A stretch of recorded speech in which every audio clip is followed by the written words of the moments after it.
Благодарам, председателе. Почитувана македонска јавност, пред нас денеска е извештајот на Државната комисија за спречување на корупција за 2021 година. Извештајот ни беше доставен, по него се работеше на соодветната комисија. Можам да кажам дека извештајот е обемен, дека е детален и во него може да се согледа работата на комисијата за спречување на корупција. Оно што би било интересно за јавноста е дека во 2021 година Државната комисија за спречување на корупција добила 720 пријави од граѓани за постоење на коруптивно однесување и злоупотреба на јавната функција, што е за 170 пријави повеќе од 2020 година, што значи дека очигледна е тенденцијата на зголемена корупција, но и за зголемена перцепција за постоење од корупција. Кога ќе се погледне извештајот, може да се констатира дека Македонија е се уште држава со корумпирани и неефикасни институции, дека во Македонија се уште нема значителна борба против корупцијата, која што би значила искоренување на корупцијата и зголемување на стандардот на граѓаните. Во јавноста има сериозни и големи очекувања од Државната комисија за спречување на корупција, но исто така јавноста е исто така разочарана и заморна, односно уморена, затоа што постојано слушаме за борба против корупцијата, а во реалноста, односно во праксата, имаме огромен број на коруптивни афери и случаи и голема инволвираност на високи функционери од власта во овие афери, кои што остануваат без покренување на соодветни постапки и во антикорупцијската, но исто така и во правосудниот систем. Критиките за состојбите со корупцијата во Република Македонија доаѓаат од секаде. Во извештаите може да се види, како што е пример извештајот од Стейт департментот и на Американската амбасада, дека имаме навистина корупција која што запира во сите пори на општеството. Понатаму во извештајот на Европската комисија, каде што имаме оценка од 1,52, односно чиста единица за борбата против корупцијата, во каде што се наведуваат и позитивните моменти, морам да признам, за работата на Државната комисија за спречување на корупција. Како што кажав, досега можам да кажам слободно најниска оценка, што очигледно упатува на фактот дека имаме голем застој во процесите за откривање, борба и санкционирање на ваквите случаи. Понатаму мора да се напомене извештајот на Transparency International, во кој што во извештајната година Република Македонија беше рангирана на 111-то место според перцепцијата за степен на корупција. Понатаму сите извештаи укажуваат дека владата на Република Македонија, министрите и правосудниот систем во целост потврдиле во борбата против корупцијата и дека институциите немаат соодветен одговор на корупцијата. И мора да констатираме дека нема европска иднина со корумпирана влада и со корумпирани институции. И бадијала ви се полни устите со Европска Унија и со тоа како ние брзо ќе напредуваме до таму и дека 2030 година ќе биде годината за евроинтеграции, кога ние се соочуваме со базичните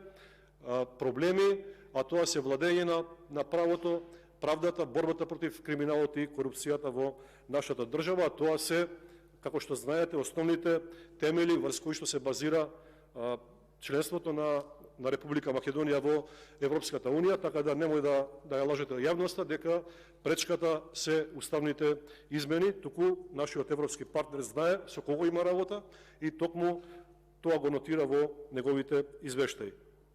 Можам да констатирам дека нема функционер од власта кој што не е инволвиран во поголема афера, започнувајќи од премиерот, министерката за одбрана, вице-премиерот Груби, кој што стана главен дилер на деловни објекти и финансиер на туристички агенции, понатаму министерот за здравство, за кој што имаше огромен скандал со купување на куќа во центарот на Скопје по багателни цени, разни злоупотреби во Министерството за внатрешни работи, со набавки и услуги во владата, во фондот за иновации и така натаму. Но гледаме дека многу бавно се движат овие процеси, нема разоткривање и доведување на постапките до крај, за да јавноста се испрати еден сигнал силен дека во Македонија постои волја за борба, но и пред се за спречување на корупцијата. И факт е дека корупцијата го јаде македонското општество веќе подолг период и со тоа се нарушува владењето на правото, со тоа се нарушува легитимноста на власта. Нашите граѓани се повеќе губат довербата во институциите, а тоа придонесува на се поголемото иселување на младите и на народот од државата, но и на зголемување на степенот на сиромаштија. Исто така тоа испраќа и силна порака до нашите поддржувачи кои што би сакале да инвестираат во Република Македонија, дека Република Македонија во моментов не е подготвена за да прими посериозна инвестиција, затоа што веројатно ќе биде пречекана од некој висок функционер на власта кој што ќе побара соодветен надомест, односно мито или корупција за да се реализира некој проект или инвестиција. И токму затоа и Freedom House не оценува како ја оценува државата, односно состојбите како хибриден режим, што е трагично и поразително,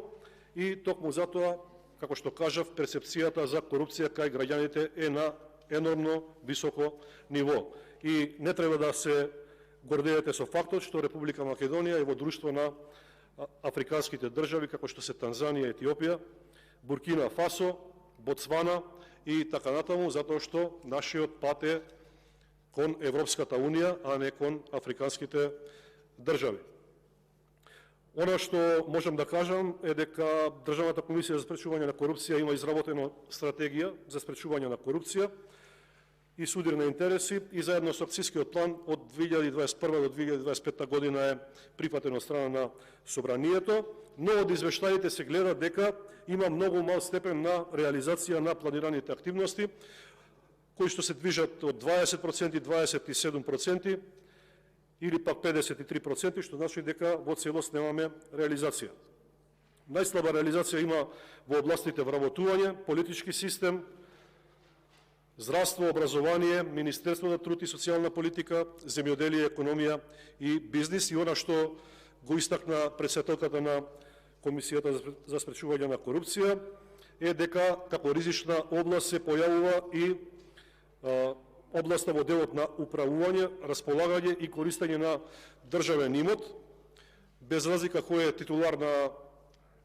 односно носител на државниот имот, дали се работи за централна или локална власт, што укажува на фактот дека државата нема соодветен или апдейтиран регистар на државен имот, со што се појавува можноста за намерно или ненамерно